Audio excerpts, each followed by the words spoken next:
प्रिय सखये तव संगतीत मी रंगविले अवघे मम जीवन. स्निग्ध जिव्हाळा तुझा लाभता पाझर फुटले पाषाणातून.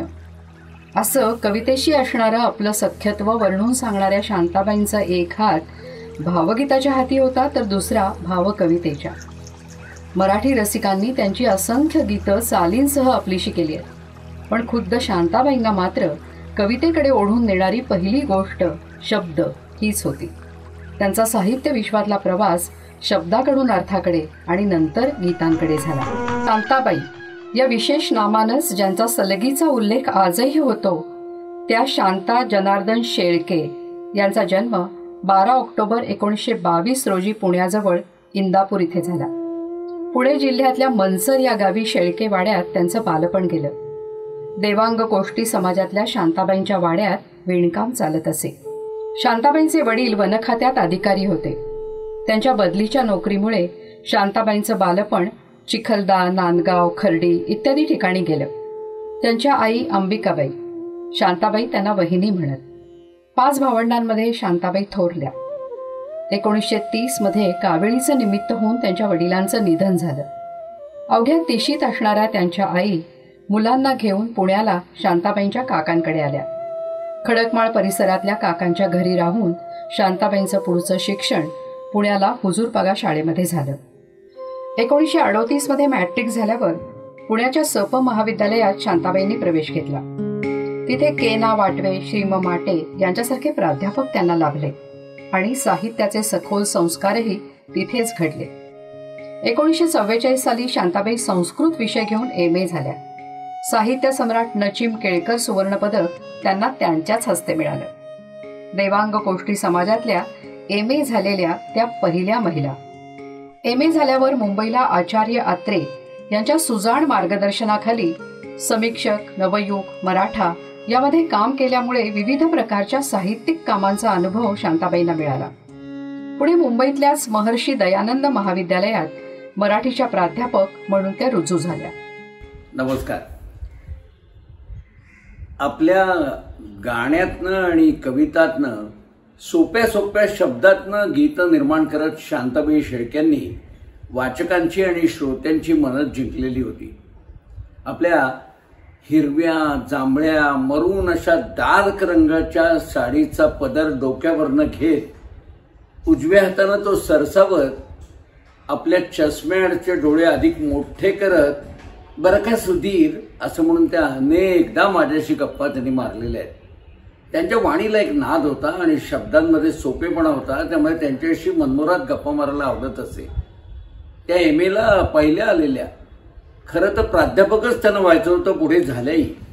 पण मुळात शब्दांचं प्रेम असल्यामुळे त्या काळामध्ये आचार्य प्रल्हाद केशव आत्रे यांच्या नवयुगमध्ये गेल्या आणि त्या म्हणतात मी नवयुगमध्ये आत्र्यांच्या बरोबर गेले हे माझं भाग्याची गोष्ट आहे. त्याचं कारण असं की यांना अशा सुंदर सुंदर छोट्या शब्दांचं आकर्षण होतं. चिटुक चांदणं म्हणजे पहाटेच्या वेळी पडलेलं शुक्राचं चांदणं असे शब्द त्यांना मोहित करत आणि त्यांच्या सगळ्या कविता पण त्याच धर्तीवर निवडक शब्दांच्या असायच्या. अशा कविता घेऊन त्या आत्र्यांच्याकडे गेल्या तर आत्र्यांनी पहिलीच वाचल्यानंतर म्हणले भिगा असं म्हणून सगळे त्यांचे कागद फाडून टाकले. शांताबाईंच्या आईला वाचनाचं अतोनात वेड होतं. तिच्या मृदू स्वभावाचे, वाचनाच्या आवडीचे आणि चित्रकलेचेही संस्कार शांताबाईंच्या मनावर झाले. अगदी न कळत्या वयापासून आजोबा, आई आणि मावशी यांच्यामुळे शांताबाईंच्या कानांवर ओव्या, पद, श्लोक यांची पारंपरिक लय पडल्यामुळे तीच त्यांच्या अंगात भिनत गेली असं त्यांनी लिहून ठेवलंय. गावामध्ये गाव खेड वस्तीला चांगला, वेशीशी शोभतो हनुमंताचा बंगला. जाते ईश्वरा तुला तिळ तांदूळाचा घास, नवरी साईबाई जसा मोतियाचा घोस. शब्दांच्या माध्यमातून शांताबाईंच्या ओळखीची झालेली कवितेची ही रूपं अशी मौखिक होती, ती छापील स्वरूपाची नव्हतीच. शांताबाईंनी म्हटलंय, तिच्यातल्या नादाचं नर्तन, तिचे लढीवाळ खटके, तिची विशिष्ट लय, बोलीभाषेच्या संगतीनं प्रकट होणारं तिचं मनोगत या सगळ्यांनी मला अगदी मोहून टाकलं. शांताबाईंनी प्रत्यक्ष कविता लिहायला सुरुवात केली ती सप महाविद्यालयात BA च्या वर्गात असताना. 1941 साली शालापत्रक या मासिकात छापून आलेली बालगीत सदृश्य कविता ही त्यांची पहिली कविता. प्रारंभीच्या लेखन हौसेच्या शिकाऊ दिवसांपासूनच शांताबाईंनी कथा, कादंबरी, ललित निबंध आणि बालसाहित्य असे अनेक साहित्य प्रकार हाताळले. मुक्ता हा त्यांचा पहिला कथासंग्रह माटे मास्तरांच्या प्रस्तावनेसह 1944 मध्येच प्रकाशित झाला. त्यानंतर मग यथावकाश, गुलमोहर, काचकमळ, अनुबंध असे कथासंग्रह, पुनर्जन्म, ओढ, माझा खेळ मांडू दे अशा कादंबऱ्याही प्रसिद्ध झाल्या. पण शांताबाईंच्या शब्दात म्हणायचं तर त्यांना कवितेनं घातलेली भूल अस्सल होती. इतर सर्व प्रकारचं लेखन कमी अधिक प्रमाणात करत असताना शांताबाई 60 वर्ष अव्याहतपणे कविता लेखन करत राहिल्या.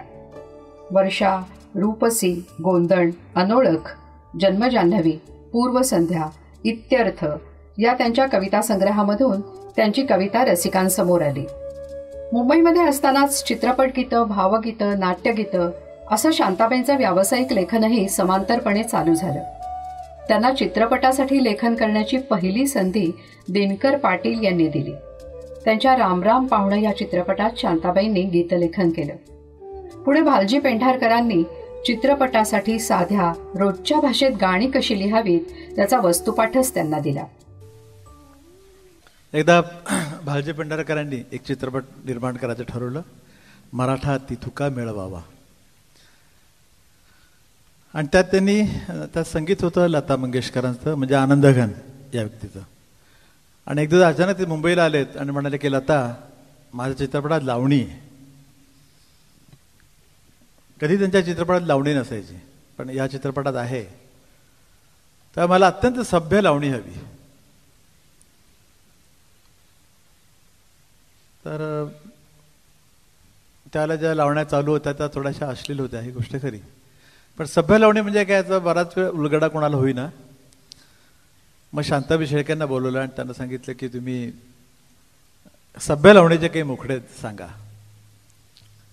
तर शांताबाईंनी बरेचसे मुखडे ऐकवले, हा मुखडा, तो मुखडा, आणि प्रत्येक मुखड्यात काहीतरी गडबड असायची. तर भालजी पेंढार कधी गोष्ट मान्य करायला तयारच होईनात.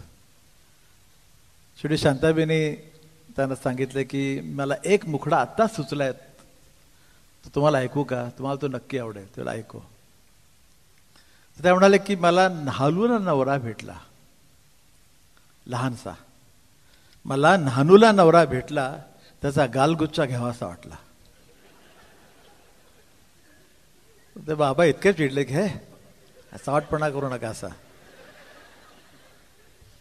मग शांताबाईंनी त्यांच्यासाठी वेगळी लावणी लिहिली. पण हे सांगायची गोष्ट एवढीच की शांताबाई अत्यंत अशा बोलता बोलता त्यांना सुचायचं, आणि ते कधी त्यांना जसं समोरच्या माणसाचा त्याला आवडत नसेल तर तसं मजेशीर मुखड्या त्या मांडायच्या आणि हसवायच्या. सुधीर फडके, वसंत पवार, पंडित हृदयनाथ मंगेशकर, सलील चौधरी, यशवंत देव अशा कितीतरी संगीतकारांच्या चालींवर नंतर शांताबाईंनी गीतरचना केल्या. गीतलेखनाकडे शांताबाईंनी एक सुंदर आव्हान या दृष्टीनं पाहिलं आणि संगीतकारांना दिलेल्या चालीवर गीत लिहिण्याचं हे आव्हान पेललं देखील. त्या चालींमुळे, वेगळ्या वजनामुळे, त्यांच्या विशिष्ट खटक्यामुळे अगदी वेगळ्या कल्पना गीतकाराला सुचू शकतात हे त्यांनी अनुभवलं. रूढार्थानं नवरा, मुलं, घर संसार यामध्ये गुंतलेलं जीवन शांताबाई जगल्या नाहीत, पण स्त्रीच्या जगण्याचं उपजत भान त्यांच्या कवितेत प्रकटलंय. सर्व काही व्यर्थ आहे जाणते मी, असं असूनही जीवनाचा हा खेळ त्या समरसून खेळल्या. आणि म्हणूनच सारे आनंदी भाव जगासाठी ठेवून कवितेत मात्र केवळ त्या स्वतः उरल्या. हृदयावरचं अदृश्य ओझं उतरवण्याचं निकटचं स्थान अशी त्यांची कविता आहे. त्यातला सूर अत्यंत आत्ममग्न आहे. कुणीही आज शिरकाव करू न शकणारा कोश मी स्वतःभोवती विणत राहिले असं त्यांनी लिहिलंय. ते म्हणूनच शांताबाईंनी आपल्या कवितेत विविध रचनाबंध लीलया हाताळले. अष्टाक्षरी छंद, विविध मात्रावृत्त त्यांना वश होते अशा गझल त्यांनी लिहिल्या आहेत. हैकू, मुक्तछंदही त्यांनी मुक्तपणे वापरलेत. अप्रतिम सुनीत त्यांनी लिहिली. दशपदी, द्वादशपदी असे लयीचे विविध प्रयोगही केले. मी आणि माझे लेखन, माझ्या कवितेची धूळपाटी, माझ्या कवितांच्या जन्मकथा अशा लेखांमधून त्यांनी आपल्या लेखन प्रेरणांचा शोध घेतलाय. तसंच त्यांनी शेवटपर्यंत हौसेनं विविध वर्तमानपत्रांमध्ये आणि नियतकालिकांमध्ये सदर लेखन देखील केलं. शहांच्या दुनियेत, पावसाआधीचा पाऊस, संस्मरणे, वडीलधारी माणसे, एक पाने, मदरंगी, जाणता अजाणता असे अनेक लेखसंग्रह त्यांच्या नावावर आहेत. पाण्यावरील पाकळ्या हे जपानी हायकूंचं भाषांतर, मेघदूताचं भाषांतर असे कितीतरी अनुवाद शांताबाईंनी केले. 4 जणी हा त्यांचा अनुवाद तर आज देखील लोकप्रिय आहे. लिली, निळा दिवा, चिमणसारा, थुई थुई नाचमोरा, टिप टिप चांदणी, झोपेचा गाव असे बालगीत संग्रह, लता, वेचक विजया राजाध्यक्ष, कविता 20व्या शतकातली अशी अनेक संपादनं असा विविध प्रकारच्या एकूण 100 पुस्तकांचा ऐवज शांताबाईंनी निर्माण केला. विविधांगी लेखनाचा आनंद घेणाऱ्या शांताबाईंकडे अनेक लहान मोठे पुरस्कार चालत आले. कुसुमाग्रज पुरस्कार, सु. ल. गद्रे पुरस्कार, मागे उभा मंगेश या गीतासाठी भारत सरकारचा उत्कृष्ट गीतलेखनाचा पुरस्कार, गदिमा पुरस्कार, यशवंतराव चव्हाण प्रतिष्ठान पुरस्कार असे कितीतरी. आणि या सर्वांवर कळस म्हणजे 1996 मध्ये आळंदी इथे झालेल्या अखिल भारतीय साहित्य संमेलनाचं अध्यक्षपदही त्यांना लाभलं. आपल्यापेक्षा आपली कविता, आपलं गीत मोठं ठरावं, मागे उरावं अशी इच्छा आणि विश्वास बाळगणाऱ्या शांताबाई असे नमी नसे नमी तरी असेल गीत हे असं म्हणत 6 जून 2002 रोजी पंचतत्वात विलीन झाल्या.